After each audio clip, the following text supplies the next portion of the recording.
Hello बच्चों, आप सभी का स्वागत है अपनी फिजिक्स की क्लास में। मैं हूं अनुज काम्बोज और आज हम जो आपका फिजिक्स का चैप्टर नंबर 5 है उससे संबंधित आंकिक प्रश्न लेकर आए हैं। इन्हें शुरू करने से पहले सभी बच्चों से एक रिक्वेस्ट है कि सभी बच्चे इस वीडियो को अपने दोस्तों पर शेयर कर दें और यदि आप चैनल पर नए हैं तो चैनल को सब्सक्राइब कर दें। वीडियो के अंत में वीडियो को देखकर उसको लाइक करना बिल्कुल भी न भूलें। तो चलिए, आपका समय बेकार न करते हुए वीडियो को अपनी शुरू करते हैं। तो देखिए, आज हम जो भी क्वेश्चन कराएंगे वो बोर्ड पर आपके सामने लिखे हुए हैं। आपका जो पहला क्वेश्चन है, लगभग ये समझ लीजिए कि आपके लगभग ये 10 क्वेश्चंस है और इन 10 क्वेश्चंस में हमने लगभग सभी प्रकार के क्वेश्चंस इन्वॉल्व कर लिए। यानी कि आपके कुछ क्वेश्चन ग्राफिकल भी है, कुछ क्वेश्चन बहुत छोटे छोटे क्वेश्चन भी है और कुछ क्वेश्चन आपके ऐसे हैं जो बड़े प्रश्न है। यानी कि जो आपके छोटे प्रश्न और बड़े प्रश्न दोनों का कॉम्बिनेशन भी बन सकता है। एक इससे अगली वीडियो भी आपकी आंकिक प्रश्नों की होगी। इसके जो बचे हुए क्वेश्चन है जो आपके महत्वपूर्ण है बोर्ड परीक्षा के लिए, वो उसमें भी कराएंगे हम। तो चलिए, आपका जो पहला क्वेश्चन है वो पढ़ लीजिए आप। पहला क्वेश्चन आपको क्या दे रखा है कि आर सी का विमीय समीकरण ज्ञात कीजिए। यानी कि आर सी का जो विमीय समीकरण होगा वो हमें निकालना है। आर का मतलब प्रतिरोध है और सी का मतलब धारिता है। ठीक है, तो क्वेश्चन नंबर 1 का जब सॉल्यूशन करेंगे, अब आप दोनों को ही जानते हैं कि जो धारिता C बराबर होता है, धारिता C, इसका सूत्र आप जानते हैं Q/V होता है। ठीक है, और आपका जो Q होता है, Q बराबर होता है I × T। तो C की वैल्यू हो गई है आपकी I × T/V। और जो आपका प्रतिरोध है ओम के नियम से, वो क्या होता है, R बराबर V/I। ठीक है, तो अब इसमें आप एक काम कीजिए, R × C की मतलब R और C की मल्टीप्लाई कर दीजिए।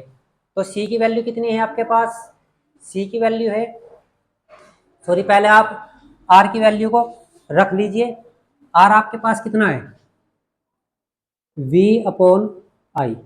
ठीक है, और C आपके पास कितना है, I × T/V। तो अब आपको यहाँ बिल्कुल स्पष्ट दिख रहा होगा कि I से I कैंसिल हो जाएगा और V से V। तो आपके पास जो RC बचा है वो क्या बचा है, T। और इसलिए RC का जो विमीय समीकरण होगा, विमीय समीकरण, अब T क्या है, T है टाइम, और टाइम का जो विभव होती है वो होती है कैपिटल T। आपका पहला मेथड ये है। और दूसरा मेथड आप ऐसा कर सकते हैं कि R की विभव आपके याद होनी चाहिए और C की विभव, दोनों को रखिए और जो पद आपके कैंसिल होंगे वो हट जाएंगे और जो बचेंगे वो T ही बचेगा। ठीक है, तो पहला क्वेश्चन आपका इस प्रकार आपका हो चुका है। अब दूसरा क्वेश्चन आप देखते हैं, यह पहला क्वेश्चन हमने कर दिया है। अब दूसरा क्वेश्चन देखेंगे। दूसरे क्वेश्चन में क्या है कि चालक का प्रतिरोध, जो प्रतिरोध है वो कोण थीटा के पदों में ज्ञात कीजिए। यानी कि इस चित्र से आपको क्या ज्ञात करना है, प्रतिरोध ज्ञात करना है, और किसके पदों में, कोण थीटा के पदों में। देखिए, क्वेश्चन थोड़ा इम्पोर्टेंट है तो आपको ध्यान देना है। आप जानते हैं कि आपका जो ग्राफ है वो कुछ इस प्रकार है, I और V में। ठीक है, एक आपकी सरल रेखा है जिसका कोण कितना है, थीटा। अब आपको निकालना क्या है, प्रतिरोध, प्रतिरोध R, और R क्या होता है आपका, V/I। ठीक है, अब यहां से आप क्या कीजिए, एक ट्रिंगल ले लीजिए ऐसे, तो इसमें ये आपका आई है और ये आपका वी है। तो आर बराबर, अब वी क्या है, आधार, यानी कि इस ट्रिंगल में वी आधार है और आई क्या है आपका लंब। अब आधार बटे लंब, यानी कि ये मान लीजिए आप कि आपके पास मैथ में आपने पढ़ा होगा लाल बटे कका, ठीक है। इसमें आपका जो पहला होता है एल बटे के, एल का मतलब लंब, के का मतलब कर्ण, तो लंब बटे कर्ण होता है आपका साइन का, ठीक है।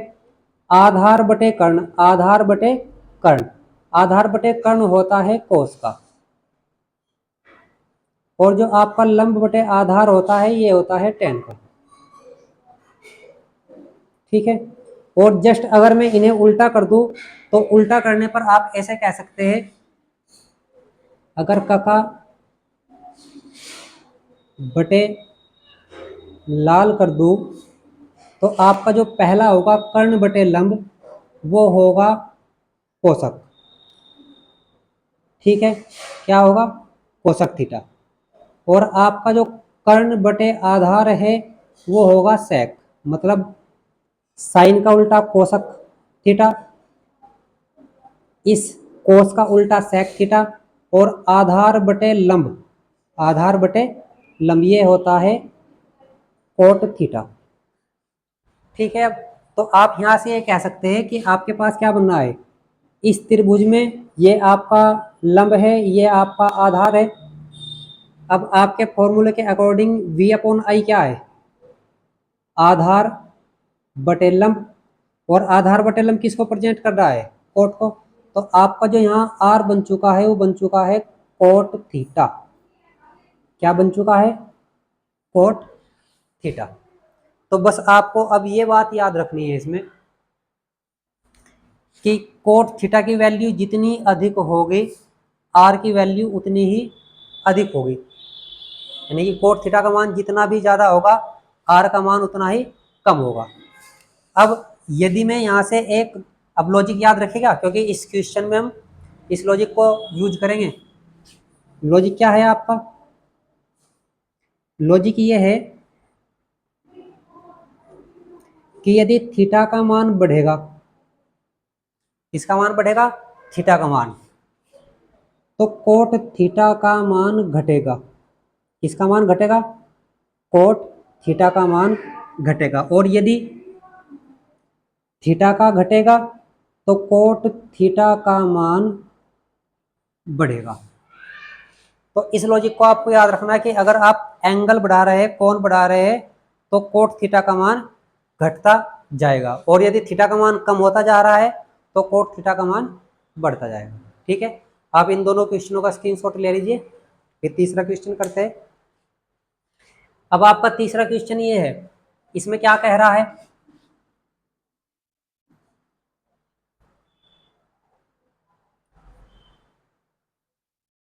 अब तीसरे प्रश्न में आपको दिया है कि 1000 वाट और 250 वोल्ट के हीटर के तार का प्रतिरोध ज्ञात कीजिए। आपके पास दो वैल्यू गिवन है, पहली कितनी है,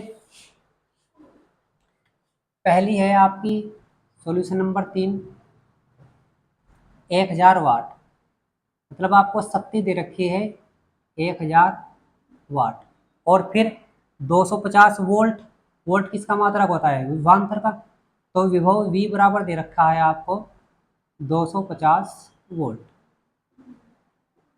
आपको फाइंड क्या करना है, प्रतिरोध ज्ञात करना है R। तो अब आप P, V और R में संबंध देख लीजिए। हमने जो सबसे लास्ट का आर्टिकल कराया था उसमें आपने P बराबर निकाला था V² अपॉन R। तो इस सूत्र से आप R निकाल लीजिए, तो R बराबर हो जाएगा V² अपॉन P, मतलब R आपका यहाँ, P यहाँ, आपके P और R रिप्लेस हो गए। तो V की वैल्यू आपकी कितनी है, V की वैल्यू है 250 और वर्ग है बटे P की वैल्यू कितनी है 1000। तो इस 250 के वर्ग का मतलब है 250 गुना 250 और बटे 1000। एक जीरो से एक जीरो कैंसिल, एक जीरो से एक जीरो, तो आपका बच रहा है 25 और 25 का वर्ग कितना, 625 और बटे 10। आपकी दशमलव बाद में मानी जाती है, जब 10 से भाग करेंगे तो पॉइंट एक अंक इधर खिसक जाएगी, तो बन जाएगा 62.5 ओम। ठीक है, नेक्स्ट क्वेश्चन देखते हैं, क्वेश्चन नंबर 4। तो क्वेश्चन नंबर 4 में आपको क्या क्या दे रखा है। एक 220 वोल्ट, वोल्ट का मतलब अगर आपका मात्रक वोल्ट है तो विभव का मान होगा, तो V का मान दे रखा है 220 वोल्ट। उसके बाद आपको क्या दिया है, 100 वाट। 100 वाट का मतलब शक्ति, तो P बराबर दे रखा है 100 वाट। 110 वोल्ट के स्रोत से जुड़ा है, तो बल्ब द्वारा वह शक्ति की गणना कीजिए। वैसे शक्ति इसमें दे भी रखी है और पूछ भी रहा है, तो हम यहाँ से इतना कह सकते हैं कि जो आपके पास ये बल्ब के ऊपर गिवन वैल्यू है 220 वोल्ट और 100 वाट, इनसे आप पहले रेजिस्टेंस निकाल लीजिए। यानी कि आपके पास जो बल्ब है उसका प्रतिरोध निकल जाएगा। अब प्रतिरोध R बराबर, अभी आपने फॉर्मूला लगाया था V² अपॉन P। V की वैल्यू 220, तो 220 का वर्ग और बटे में कितना है 100। अब 220 के वर्ग का मतलब क्या है, 220 गुना 220 बटे 100, तो आपके जीरो से जीरो कैंसिल, 22 का वर्ग कितना 484 ओम। ठीक है, यानी कि आपके पास ये जो R है ये बल्ब का प्रतिरोध आ गया है। अब उस बल्ब को कितने वोल्ट के स्रोत से जोड़ रखा है, तो बल्ब द्वारा वह शक्ति की गणना कीजिए। तो आपके पास अब जो नई वोल्टेज है V डैश, वो कितनी है 110 वोल्ट है। कितनी है 110 वोल्ट। तो शक्ति पूछ रहा है, अब फिर वही बात, फॉर्मूला आपका यही है, लेकिन अब की बार जो वह शक्ति होगी P बराबर बस वो V डैश का स्क्वायर बन जाएगा, क्योंकि अब की बार आपके पास जो स्रोत की वोल्टेज है वो 110 है। तो P, अब V डैश आपके पास कितना है 110 का वर्ग, और R की वैल्यू कितनी है 484, तो P बराबर 110 का जो वर्ग होगा वो होगा 121 और साथ में डबल जीरो, तो 121 से ये कट गया 4 और 4 से 100 कितना, ये बन जाएगा 25 वाट। ठीक है ना, तो इस प्रकार जो आपका बल्ब है वो कितनी शक्ति व्यय करेगा, 25 वाट की शक्ति व्यय करेगा। तो आपके यहाँ 4 प्रश्न हो चुके हैं, आपका स्क्रीनशॉट ले लीजिए। फिर नेक्स्ट क्वेश्चन देखते हैं। चलिए, आपके पास जो नेक्स्ट क्वेश्चन है उसमें दे रखा है कि 1 किलोवाट के एक विद्युत बल्ब में 1 मिनट में कितनी ऊर्जा व्यय होगी। तो एक आपके पास विद्युत बल्ब है, उसकी जो शक्ति है वो है 1 किलोवाट।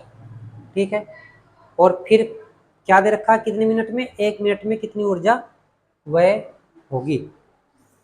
तो अब शक्ति दे रखी है, सॉल्यूशन नंबर 5। आपके पास शक्ति कितनी है 1 किलो वाट। अब 1 किलो वाट में होते हैं 10 की घात 3 वाट।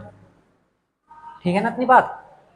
फिर उसके बाद 1 मिनट, यानी कि आपको जो टाइम दे रखा है, टाइम दे रखा है समय 1 मिनट। 1 मिनट में कितनी सेकंड होती है 60 सेकंड। 60 सेकंड। पूछ क्या रखा है, व्यय ऊर्जा। व्यय ऊर्जा, अब व्यय ऊर्जा का आपको सूत्र देखना है। कि वह ऊर्जा जो होती है वो क्या होती है। आप जानते हैं कि P बराबर होता है तो W/T। तो W बराबर क्या हो जाएगा, P इंटू टी। अब P की वैल्यू कितनी है, 10⁻³ और इसकी वैल्यू कितनी है, 60। अब वही इस जीरो के नाम की इसके एक घात बढ़ा दीजिए तो ये बन जाएगा 6.0 और एक जीरो से एक घात बढ़ गई 4 जूल। तो इस प्रकार आपका जो क्वेश्चन है पांचवा हो चुका है। नेक्स्ट क्वेश्चन देखते हैं। नेक्स्ट क्वेश्चन है क्वेश्चन नंबर 6। आपका क्वेश्चन नंबर 6 थोड़ा लॉजिकल है।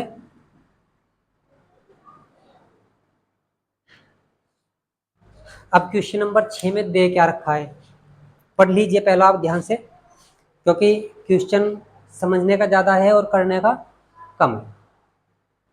इसने कहा कि एक कमरे में दो बल्ब जिनके प्रतिरोध 50 ओम और 500 ओम है, ठीक है, यानी कि दो बल्ब लगे हुए हैं जिनके प्रतिरोध एक का 50 ओम है और दूसरे का 500 ओम है। पहली कंडीशन उसने दी है कि समांतर क्रम में, और फिर दूसरी कंडीशन दी है कि श्रेणी क्रम में जल रहे हैं। कौन सा बल्ब आपका, कौन सा अधिक चमकेगा, यानी कि जो बल्ब जल रहे हैं उनमें कौन सा बल्ब अधिक चमकेगा। यदि उनमें से एक बल्ब हटा दे तब कमरे में प्रकाश बढ़ेगा अथवा घटेगा। तो अब इसमें आपको एक बात देखनी है कि आपके जो बल्ब है उनमें किसका रेजिस्टेंस ज़्यादा है और किसका रेजिस्टेंस कम है। अब ये बात कही है इसने जलने की, और जलने का किससे पता लगेगा, हमें जलने का पता लगेगा शक्ति से। जिस भी बल्ब की शक्ति ज़्यादा होगी वही बल्ब ज़्यादा जलेगा। अब सोचिए आप, पहली कंडीशन लेते हैं, कंडीशन नंबर 1, यानी कि इसमें क्वेश्चन नंबर 6 में फर्स्ट समांतर क्रम है। कौन सा क्रम, समांतर क्रम। अब समांतर क्रम में दोनों बल्बों के बीच विभवांतर समान रहेगा। समांतर क्रम में दोनों बल्बों पर विभवांतर, यानी कि मैं शॉर्ट में लिख देता हूं, जो V है समान रहेगा। अब V समान रहेगा तो सूत्र होता है आपका P का, P बराबर V²/R। अब V समान है तो सिंपल से आप कह सकते हैं कि जो P होगा वो व्युत्क्रमानुपाती किसके होगा, R के। ठीक है इतनी बात। तो R किसका ज्यादा है, R इसका ज्यादा है और पहले बल्ब का कम है, तो जिसका R कम उसका P ज्यादा। यानी कि आप लॉजिक लगा सकते हैं कि यदि R ज्यादा है तो P कम होगा, और यदि R कम है तो P ज्यादा होगा। ठीक है इतनी बात। चलिए अब यहां से आप सिंपल सी बात देख रहे हैं कि आपके पास R1 कितना है, वो है 50 ओम, और R2 कितना है, वो है 500 ओम। तो 50 ओम कम है तो उसका P ज्यादा होगा। तो सिंपल सी बात है, 50 ओम का बल्ब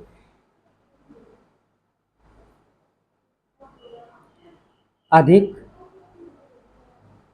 चमकेगा,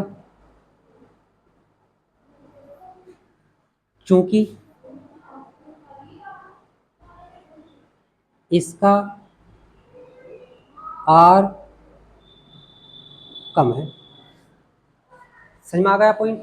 फिर कौन सा अधिक चमकेगा, उसमें कहा कि यदि उनमें से एक बल्ब हटा दे तब कमरे में प्रकाश बढ़ेगा अथवा घटेगा। तो यहाँ एक बात ध्यान से देखिए, आपके पास दो प्रतिरोध समांतर क्रम में थे, ऐसे मतलब दो बल्ब थे, एक बल्ब ये था यहाँ पर, एक बल्ब यहाँ पर था।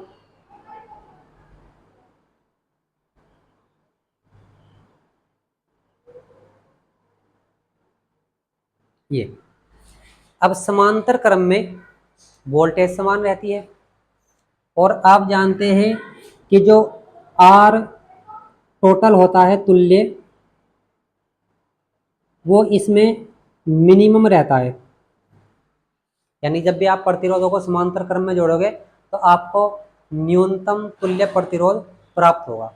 तो सिंपल सी बात है, यानी कि अगर ये एक 50 का है और एक कितने का है, 500 का है, तो इसका जो आर होगा वो 50 से भी कम होगा। ठीक है ना इतनी बात। अब जब इसका टोटल आर 50 से कम होगा,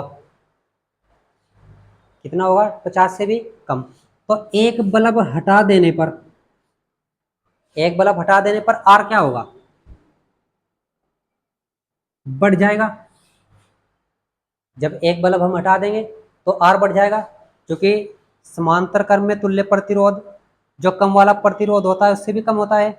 अगर कोई सा भी एक हटा दिया तो प्रतिरोध ऑटोमेटिक न्यूनतम वाले से भी बढ़ जाएगा, और जब कम वाले से भी आर बढ़ेगा, वी समान है, तो आई पर क्या प्रभाव पड़ेगा। आपका सूत्र होता है आर बराबर वी अपॉन आई। वी समान है, आर बढ़ रहा है तो आई घटेगा। ठीक है ना इतनी कहानी। इसमें पहले मैं आपको एक बात बता दूं, मैं आपको समझा रहा हूं, क्वेश्चन में केवल इतना लिखना होगा आपको कि बल्ब कौन सा अधिक चमकेगा, 50 वाला या 500 वाला, उसका लॉजिक आपके समझ में आ गया। जिसका पी ज़्यादा होगा वो बल्ब अधिक चमकेगा। फिर जैसे ही बल्ब हटाएंगे तो आपको देखना है कि जो इक्विवेलेंट था टोटल प्रतिरोध है उस पर क्या प्रभाव पड़ा। तो अब टोटल आर बढ़ जाएगा, टोटल आर बढ़ने से धारा घटेगी। अब धारा घटेगी तो बल्ब क्या होगा, कम चमकेगा।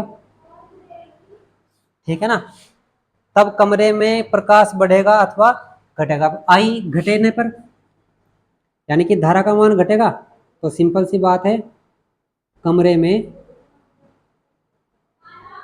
प्रकाश घटेगा। तो अब आपकी समझ में लॉजिक आ गया होगा। सेम लॉजिक सेकंड में यूज करते हैं इसमें। चलिए, अब कौन सा क्रम है, श्रेणी क्रम। श्रेणी क्रम में आप जानते हैं कि धारा समान प्रवाहित होती है। यानी कि श्रेणी क्रम में प्रतिरोधों में धारा समान प्रवाहित होती है। तो सूत्र क्या होता है आपका पी का, सूत्र होता है P बराबर आई स्क्वायर इंटू आर। यानी कि इसके अकॉर्डिंग आपके पास जो P है वो अनुक्रमानुपाती है R के। अगर R बढ़ा, मतलब अगर R ज़्यादा होगा तो इसके लिए P भी ज़्यादा होगा, और अगर R कम होगा तो उसके लिए P भी कम होगा। लॉजिक समझ में आ गया आपकी। तो यहाँ से R किसका ज़्यादा है, 500 ओम का। तो सिंपल सी बात है कि 500 ओम का बल्ब अधिक चमकेगा। उसके बाद फिर वही दिखाना है कि एक बल्ब हटा दिया तो कमरे में प्रकाश बढ़ेगा या घटेगा। अब श्रेणी क्रम में जो इक्विवेलेंट प्रतिरोध होता है वो अधिकतम होता है। ठीक है ना। यानी कि जैसे ही आप एक प्रतिरोध हटाओगे, यानी कि एक बल्ब हटाओगे, तो प्रतिरोध घटेगा। तो बल्ब, यहां कह लीजिए आप कि बल्ब हटाने पर आर इक्विवेलेंट यानी कि तुल्य प्रतिरोध, बल्ब हटाने पर जो आर इक्विवेलेंट होगा वो कम हो जाएगा। आर कम होगा तो आई की वैल्यू बढ़ेगी, और आई बढ़ेगा तो सिंपल सी बात है, कमरे में जो बल्ब था उसका प्रकाश बढ़ जाएगा, यानी कि प्रकाश का मान बढ़ेगा। तब कमरे में प्रकाश बढ़ेगा। ठीक है, तो आशा करता हूँ कि आपका जो लॉजिक था वो आसानी से समझ में आ गया होगा। स्क्रीनशॉट ले लीजिए। नेक्स्ट क्वेश्चन देखते हैं। ठीक है, अब आपका नेक्स्ट क्वेश्चन देखते हैं। नेक्स्ट क्वेश्चन क्या है? इसमें कहा है कि नियत वोल्टता के स्रोत से दो बल्ब जिनके प्रतिरोधों का अनुपात 1:2 है। अब प्रश्न को थोड़ा ध्यान से पढ़ना है, क्योंकि आपके ये समझ लीजिए कि इसमें 10 क्वेश्चनों में जितने भी क्वेश्चन है हमने ऐसे का कॉम्बिनेशन बनाया है कि आपके जो MCQज क्वेश्चन है और लगभग 2 नंबर या 3 नंबर या 1 नंबर के जो क्वेश्चन पूछे जाते हैं वो सब इन्हीं में से ही पूछे जाते हैं। तो चलिए देखते हैं क्वेश्चन नंबर 7। अब इसमें क्या कहा है आपको कि नियत वोल्टता के स्रोत से दो बल्ब, मतलब आपके पास दो बल्ब है, पहले की वोल्टेज और दूसरे की वोल्टेज, यानी कि दोनों नियत वोल्टेज है दोनों की, मतलब पहला भी उसी स्रोत से जुड़ा है और दूसरा भी उसी स्रोत से जुड़ा है। और इनके जो प्रतिरोधों का अनुपात है R1/R2 वो कितना है? 1/2 है। ठीक है ना भाई, नियत वोल्टेज यानी कि दोनों की वोल्टेज भी जिनके प्रतिरोधों का अनुपात कितना है? 1:2। तो R1/R2 कितना है? 1/2। समांतर क्रम में जुड़े। किस क्रम में? समांतर क्रम में। इनमें शक्ति अक्षय का क्या अनुपात होगा? अब V आपका सेम है, V सेम है, किस क्रम में जुड़े हैं? समांतर क्रम में। समांतर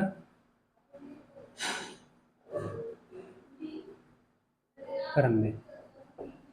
अब समांतर क्रम में जुड़ेंगे तो P पर क्या प्रभाव पड़ता है? देखिए, समांतर क्रम में जब भी जोड़ेंगे तो वोल्टेज समान होने के कारण आपका जो फॉर्मूला है P बराबर वो होगा V²/R। तो इस सूत्र से अब V आपकी वोल्टेज क्या है? सेम है, यानी कि P अनुक्रमानुपाती 1/R, यानी कि P जो है वो R के व्युत्क्रमानुपाती है। तो यहाँ से एक बात आप कह सकते हैं कि P1 जो P2 होगा वो R2/R1 होगा। और यहाँ से आपका R1/R2 1/2 है, तो R2/R1 हो जाएगा 2/1। मतलब P1 अनुपात P2 होगा 2:1। ठीक है, कहानी इतनी। नेक्स्ट बात देखते हैं किसके लिए? श्रेणी क्रम के लिए। श्रेणी क्रम में अब जैसे ही आप श्रेणी क्रम में ऐड करोगे तो श्रेणी क्रम में आपकी धारा समान रहती है, और धारा समान रहेगी तो P बराबर होगा I²/R। ठीक है, तो यहाँ से आपका जो P होगा वो अनुक्रमानुपाती किसके होगा? R के। मतलब P1/P2 होगा R1/R2, और R1/R2 आपको पहले दे रखा है 1/2। तो यहाँ से आ गया P1/P2 बराबर 1:2। तो ये लॉजिक था, बस इतना सा।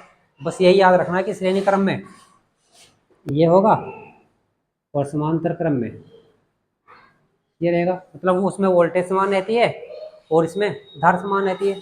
ठीक है, अब नेक्स्ट क्वेश्चन देखते हैं। ये क्वेश्चन नंबर आपका था 7। अब क्वेश्चन नंबर आपके पास क्या है कि L लंबाई और D व्यास के चालकों के सिरों के बीच विभवांतर V आरोपित किया जाता है। चालक में वैद्युत क्षेत्र E है और वैद्युत प्रतिरोध R किस प्रकार प्रभावित होंगे यदि V को आधा कर दे और D को 2 गुना कर दे? तो चलिए, तो क्वेश्चन नंबर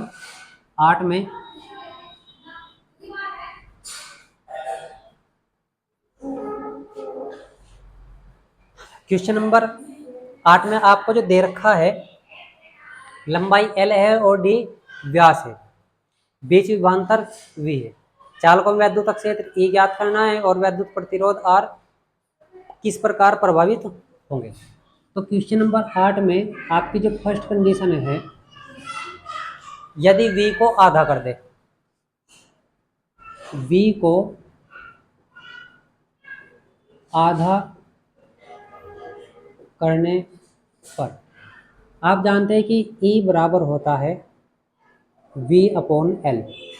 किसी भी चालक के लिए अगर उसकी लंबाई L है और उसके सिरों के बीच विभवांतर V है तो उसके E बराबर होगा V/L। अब जब V को आधा कर रहा है, V को क्या कर रहा है, आधा मतलब V/2। आपके पास E ये है तो E डैश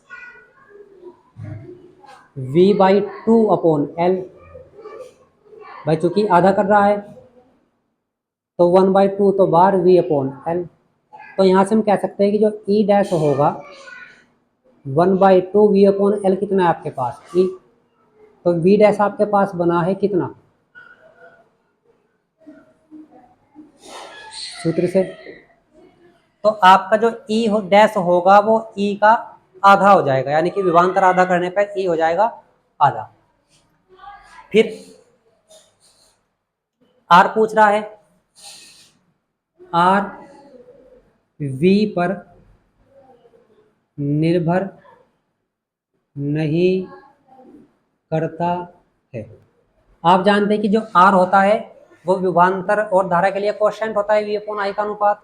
जैसे जैसे आप V बढ़ाओगे वैसे वैसे आपकी I बढ़ेगी, या जैसे जैसे आप I बढ़ाओगे, मतलब आपका जो V और I होता है वो दोनों एक दूसरे के अनुक्रमानुपाती होते हैं। जैसे जैसे आप वोल्टेज की वैल्यू बढ़ाओगे वैसे वैसे आपकी I की वैल्यू बढ़ती जाएगी। तो इसलिए R पर V का कोई प्रभाव नहीं पड़ता। सेकंड, यदि D को 2 गुना कर दे, D को 2 गुना करने पर,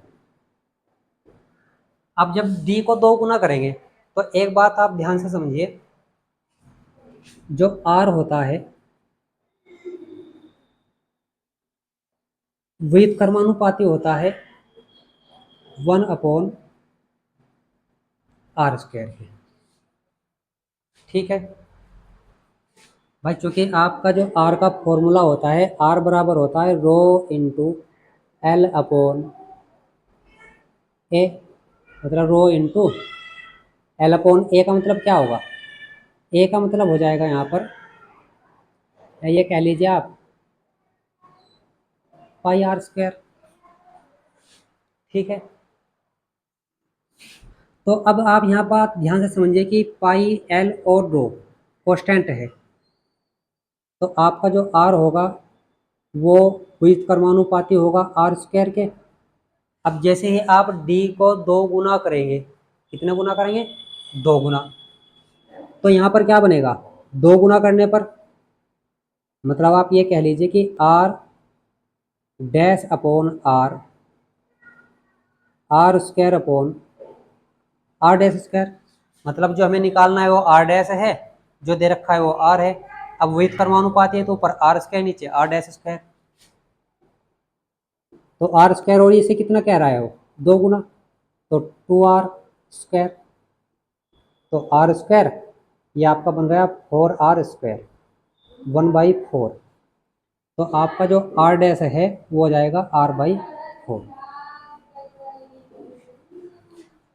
मतलब आपका जो नया प्रतिरोध होगा R डैश वो R का 1/4 हो जाएगा। और E पर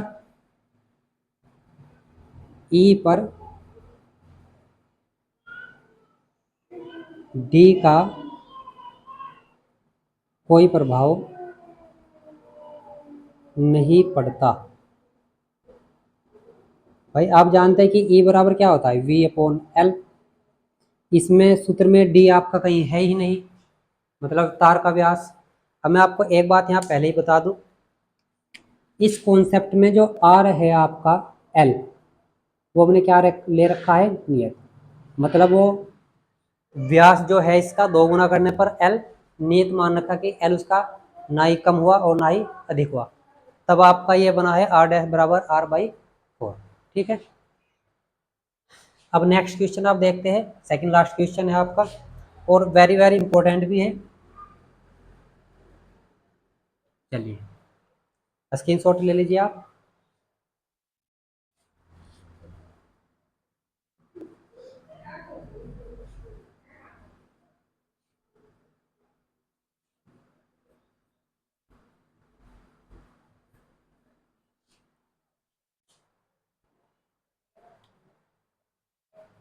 अब देखिए क्वेश्चन नंबर 9, इसमें आपको क्या कह रहा है, 5 ओम के एक मोटे तार को खींचकर इसकी लंबाई 3 गुनी कर दी जाती है, नए तार के प्रतिरोध की गणना कीजिए। देखिए इस क्वेश्चन को आज मैं जो करा रहा हूँ बहुत शॉर्ट तरीके से करा रहा हूँ, इससे जो नेक्स्ट क्लास होगी उसमें इसी क्वेश्चन को लेंगे बिल्कुल सेम, और उसमें इसका जो आपका लॉन्ग मेथड है वो कराएंगे।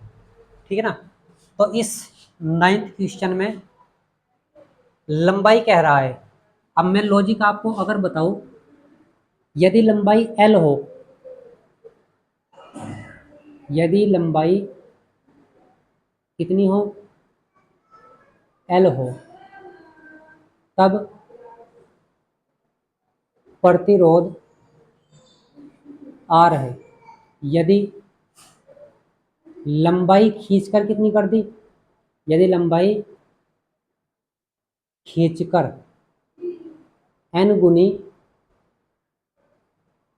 कर दे तब, यानी कि अगर आपने तार की लंबाई खींचकर n गुनी कर दी तब आपका जो नया प्रतिरोध होगा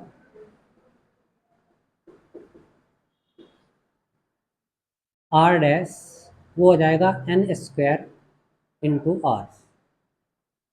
बस ये आपका लॉजिक यानी कि सूत्र आपको याद रखना है।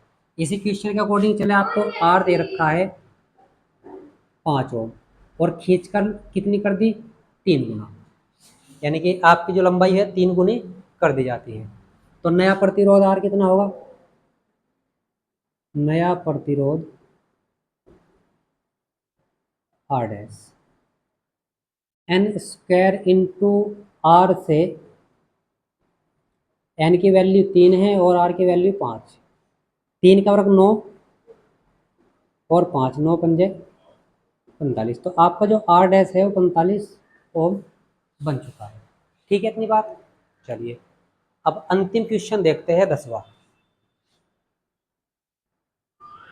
मैंने आपको क्वेश्चन नंबर 2 में समझाया था, उसी से होगा।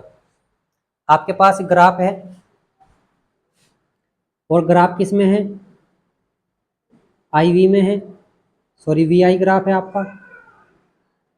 अब VI ग्राफ है तो इसमें आपको देखना है कि आपके जो T1 T2 है और T1 T2 क्या है, ये है आपके ताप, तो किसका ताप आपका अधिक होगा। चलिए हम लॉजिक की बात करते हैं। इसमें आप जानते हैं कि जो आपका R होता है वो अनुक्रमानुपाती होता है T के, T का मतलब ताप। अगर आपका T अधिक है, या ये कह लीजिए कि R अधिक है तो T भी अधिक होगा, यही देखना है ना हमें, यानी कि अगर R अधिक होगा तो T भी अधिक होगा, तो इसमें हमें R देखना है। चलिए अब आप जानते हैं कि R बराबर होता है V/I, मतलब ग्राफ के अकॉर्डिंग अगर ये वैल्यू मैं θ1 मान लूँ और ये वैल्यू θ2 मान लूँ, ये वैल्यू पूरी, ये वैल्यू आपकी θ1 है ये वाली और ये पूरी वैल्यू है θ2, तो ये आपका कितना होगा, cot थीटा होगा। यानी कि R बराबर आपके पास है cot थीटा। अब चूंकि θ1 कम है किससे, θ2 से, भाई आपका ये वाला जो एंगल है ये वाला ये इस वाले एंगल से कम है, यानी कि थीटा 1 कम है और थीटा 2 ज़्यादा है। ग्राफ से बिल्कुल स्पष्ट दिख रहा है। तो थीटा 1 कम, थीटा 2 ज़्यादा। अब जैसे ही इसका कोट लेंगे, क्या लेंगे? कोट लेंगे दोनों पक्षों का। तो जिसका थीटा 1 ज़्यादा था, कम था, उसका कोट अधिक हो जाएगा, और जिसका थीटा 2 ज़्यादा था उसका कोट कम हो जाएगा। यानी कि कोट थीटा 1 ज़्यादा होगा और कोट थीटा 2 कम होगा। तो हम ये कह सकते हैं कि R1 ज़्यादा होगा और R2 ज़्यादा होगा। समझ में आ गई है बात? चलिए, अब आप ये बात कह सकते हैं यहाँ से कि थीटा 1 किसका एंगल था? T2 का। थीटा 2 किसका एंगल था? T1 वाले ग्राफ का। तो R1, अब R1 किसका था? थीटा 1 वाले एंगल का था ना, और थीटा 1 किसका ग्राफ था? T2। तो सिंपल सी बात है, यहाँ पे जो T2 है वो अधिक होगा और T1 कम होगा। अगर मैं आपका कन्फ्यूजन हटाऊं तो आप ये कह सकते हैं कि बड़े वाला आप T1 है, इसका थीटा 1 ले लीजिए, इसका थीटा 2 ले लीजिए। अब यहाँ से क्या होगा? आपके परस्पर चिन्ह, थीटा 1 ज़्यादा है, ये उल्टा हो जाएगा, ये ऐसे, तो T1 T2 से कम। भाई लॉजिक समझ में आ गया आपकी? हम क्या कह रहे हैं कि ये वाला एंगल कम है, ये ज़्यादा है, यानी कि आपका थीटा 1 ज़्यादा है, थीटा 2 कम है। थीटा 1 ज़्यादा है तो कोट थीटा 1 कम होगा। कोट थीटा 1 किसके बराबर है? R के। तो R1 कम, R2 ज़्यादा, और जिसका R कम उसका T भी कम, यानी कि R1 वाले का T कम। तो यहाँ से कह सकते हैं कि T2 यानी कि ताप T2 अधिक होगा। ठीक है, तो ये आपके 10 क्वेश्चंस थे, और इसमें लगभग इस चैप्टर से संबंधित सभी लॉजिकल क्वेश्चन, मतलब ये समझ लीजिए कि लगभग सभी प्रकार के क्वेश्चंस थे। तो आशा करता हूँ कि ये सभी क्वेश्चन आपकी समझ में आसानी से आ गए होंगे। इससे संबंधित आप क्वेश्चन अपनी किताब से देखकर निकालिएगा और अच्छे से तैयारी कीजिएगा। तो जिन बच्चों ने वीडियो को देख लिया है, अभी तक ना ही लाइक, ना ही शेयर और ना ही सब्सक्राइब किया है, तो वो वीडियो को सब्सक्राइब कर सॉरी वीडियो को आप दूसरे बच्चों को शेयर कर दें और लाइक कर दें। और जितने बच्चे इस चैनल पर नए जुड़े हैं या वीडियो को नए देख रहे हैं, तो वो प्लीज़ चैनल को सब्सक्राइब कर दें। तो चलिए मिलते हैं नेक्स्ट वीडियो में, नेक्स्ट क्लास में। तब तक के लिए सभी बच्चे अपना ध्यान रखें।